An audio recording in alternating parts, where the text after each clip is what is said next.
Hello everyone, hope all of you are doing well. In today's session, we're going to continue our journey on block 1, that is medieval poet Chaucer, and today marks the fifth lecture in this regard. And in today's session, we're going to discuss about the salient features of the age of Chaucer, which will definitely include about the life of Geoffrey Chaucer, the contribution of Geoffrey Chaucer in the field of literature, the socio-political scenario back then in the early 14th century, and much more. So do watch the video till the end, and a humble request to all my viewers that do check out the description of this video where you'll find the playlist of different MEG papers and also some beautiful videos narrated in my voice that will be on love, sacrifice, time travel and much more. So do watch those as well. And if you have not watched the previous 4 videos on block 1, that is medieval poet Chaucer, do go ahead and watch those so that you have proper clarity regarding this particular video. Now without any further ado, let's get started. Right, so the first topic that that's the first index that we're going to do is the general information about the age. Now the age of Chaucer starts from roughly 1340 to 1400. Now with this you understand that actually the age of Chaucer lays the foundation of the modern English period, which starts from the 15th century to present. Now let us discuss some of the interesting general information about the age. The age of Chaucer covers a period of glaring social contrasts and rapid political change. It was essentially an era of unrest and transition. It is characterized by a noticeable departure from medievalism to an era of rational inquiry and critical understanding. It marks the beginning of a new language and literature. Now, as I mentioned in the beginning, the main feature of the age of Chaucer is that it marks the end of medieval period. Okay, that means the change, the transition from medieval to modern, the modern period which starts from 15th century AD to present is actually an era of transition. So that's why this particular age of Chaucer is so important in British poetry. Now let us see some of the silent features of the age of Chaucer. I'll discuss it one by one so that it becomes clear to you, and also a particular idea that I want all of you to have in your mind while covering this particular topic, that is age of Chaucer. You have to understand that the social political condition of a particular nation or a particular country influences the work of a particular author. Alright, so that is why it is also important to understand the background of the age of Chaucer and what are the particular points that has influenced him. Alright, so that is why silent features of the age of Chaucer is important. Now, as I've said, it marks the era of transition, the change from medieval to modern period. Alright, the next is the growth of nationalism. The third is Black Death, famine and social unrest. The fourth is the corruption of the church and reformation. And the last one is the dawn of new learning. Now let us do one by one all of these 5 points in brief, because we are attempting a question of 20 marks and we need to be very discreet and very brief in order to attempt our answer. So let us first of all discuss the era of transition that marks the best silent feature of the age of Chaucer. Now Chaucer was born in a tumultuous period of social, religious and political change. The spirit and the romantic idealism was at its climax. But the change from medieval to modern was slow and imperceptible. Yet England was characteristically medieval. The strange amalgam of love, war and religion reached perhaps its fullest development at this time.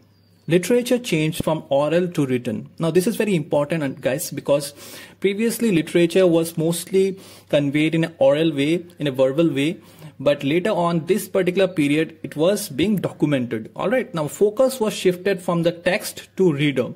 Reader was given more importance than writer. That is, the value of self-expression and originality was upgraded. English was established as literary language by adapting, translating and imitating Greek and Latin texts. Feudalism, chivalry and church were on their decline. So this is the particular era of transition and this is the social background that was going on at that particular time. Now this particular era was also marked by the growth of nationalism. That means the upsurge of national spirit. This age was remarkable for the growth of national spirit, that is nationalism. There was a striking awareness of unity of customs, temperaments and language. The East Midland speech became the language of capital and universities. French and English amalgamated to form standard English. Influence of the church was on the decline, that means on the wane, political, intellectual and spiritual influence had diminished. But in the reign of John, a clergy, legislation was working to nurture the growth of national consciousness. Another important feature of this particular era, that is the age of Chaucer, is Black Death, famine and social unrest, which tallies with an epoch of natural calamities. Okay, so natural calamities increased sufferings of common people. Black Death, that is the plague that reigned from 1348 to 49, followed by famine, wiped out 1/3 population of England. The age of social unrest and economic troubles, it followed, of course. Labor became unsatisfied with their salary. Efforts were made to keep the laborers under control with the help of legislation. So we can understand that there was a lot of effort done to keep the people under check, because there was a lot of social unrest going on around. The French wars led to cost heavy burdens of taxation, and there was conflict between King Richard and his subjects that resulted in endless discord and confusion. Following this, we have the corruption of the church and reformation, particularly infection of corruption, turpitude and superstition, which was infected and which was imposed on the society. So church was the seat of power, prestige and influence, as we understand as of now that the mid-England, that the medieval period in England was marked by the superiority of the church, and they lived in godless and worldly ways in wealth and luxury. Clergy were ignorant and careless, and superstition became social evil. Now this particular period was marked by a very important movement, that is the Lollard movement, which was the first important opposition to the Catholic ways of the church.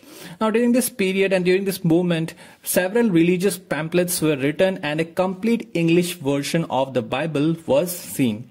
Now religious reforms, if we talk about the religious reforms, we see that in this particular period, a lot of pilgrimages were common in this among the social people.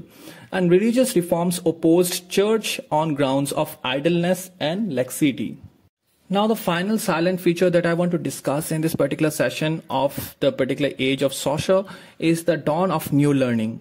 That is, spirit of new learning begins. In the age of Chaucer, we see that the medieval habits and the tradition were very much still in practice, and the study of literature of classical antiquity, alright, not only for art but also for moral ideas of ancient Greece and Rome were taken. Their works were influenced by humanism.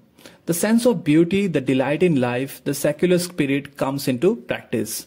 People loves ancient Greek philosophers and their philosophy.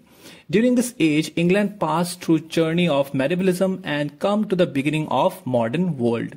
It was the world of medieval, also the world of coming Renaissance, excited by new ideas. Now this session would be incomplete without discussing about the background of Geoffrey Chaucer. So let us know a little bit about Geoffrey Chaucer. Particularly, he is still considered as the father of English poetry, greatest English poet of the medieval ages. He was the first poet of national importance. He was an author, poet, philosopher and alchemist. Chaucer also maintained an active career in the civil service as a bureaucrat, courtier and diplomat. He traveled in places like Flanders, France, Spain and Italy, where he observed various types of manners and fashions, which highly influenced him for his literary creations. Geoffrey Chaucer was born in London around 1343. The precise date and location of his birth remain unknown. He was the son of a wealthy London vintner. Now vintner means wine merchant, and he was educated in St. Paul's Cathedral School and later at Inner Temple, where he studied law. In 1357, he became a courtier, diplomat and civil servant. And in 1368 to 78, he was sent to France, Genoa and Florence, where he was influenced by the works of authors like Dante, Boccaccio and Froissart. Now here the name Boccaccio is very important because we know that Geoffrey Chaucer's famous work, The Canterbury Tales, is actually an adaptation of the work of Boccaccio. Now let us also see some of the famous Chaucer's works, that includes translation of Roman de la Rose, the Book of Duchess. And in middle period, that is up to 1387, the House of Fame, the Parliament of Flowers, the translation of Consolation of Philosophy, Troilus and Cressade, the Legend of Good Woman, the last period after 1387, and obviously the Canterbury Tales. Now there is a unique feature of Chaucer's work that is entitled by the gift of storytelling and descriptive power, use of musical elements, personal touches, charming, humorous, and rarely philosophized. Okay, there is a softness in the narration, perennial interest in humanity, happy world as there is pain and perplexity, but no agony or rebellion. So this is a wrap on this video, guys. I hope you have a proper clarity regarding the age of Chaucer, the various socio-political scenario that was going on around in the early 14th century, about the life of Geoffrey Chaucer in short, and the contributions of Geoffrey Chaucer. There is much more to come in this particular blog, so do keep watching this particular session that I have started on MEG1. I'll be completing all the blocks very serially so that it helps you and boosts your preparation for the upcoming term and examinations.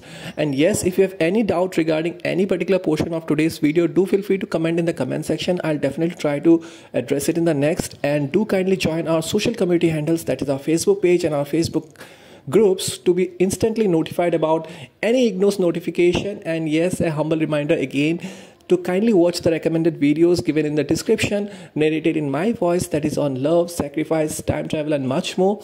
Until we meet next time, God bless you and thank you all.